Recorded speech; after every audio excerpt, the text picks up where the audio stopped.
initiative?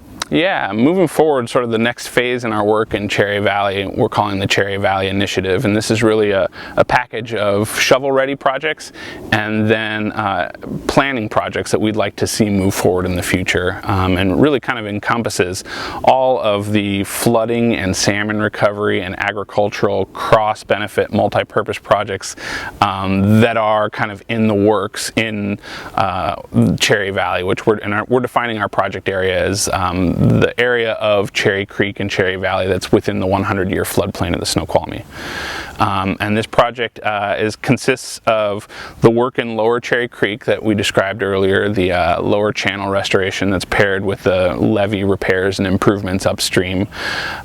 It includes some work at 300th Street, where two undersized bridges that have caused chronic subannual flooding in the valley are going to be replaced with bridges. I believe there's going to be a 50-foot and a 60-foot culvert bridge there to replace each of those culverts, and this should dramatically change how floods are impacting folks in this end of the valley.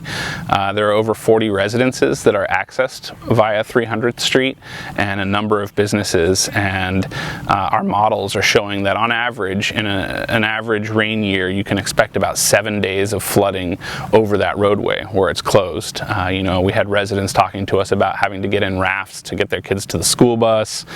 There's a lot of concern. There are some elderly folks that live up there. Their families really get concerned when they're stranded and can't make doctor's appointments, or other medical conditions may arise and emergency services can't access the area.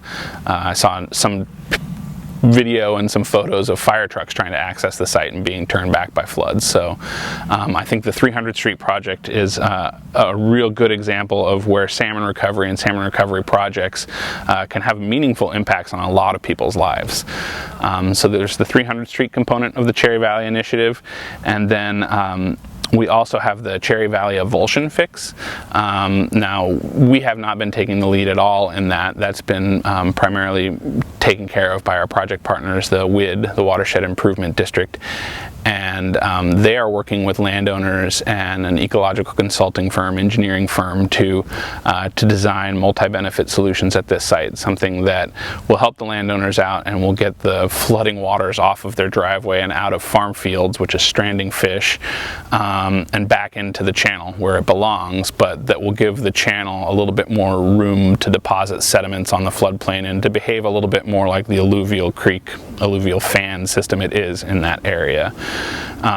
And so for the Cherry Valley Initiative, by the time the Cherry Valley Initiative is funded, the solution for that site will have been developed. We don't know exactly what that solution is yet, but we've seen some of the conceptual designs and we're pretty excited about them.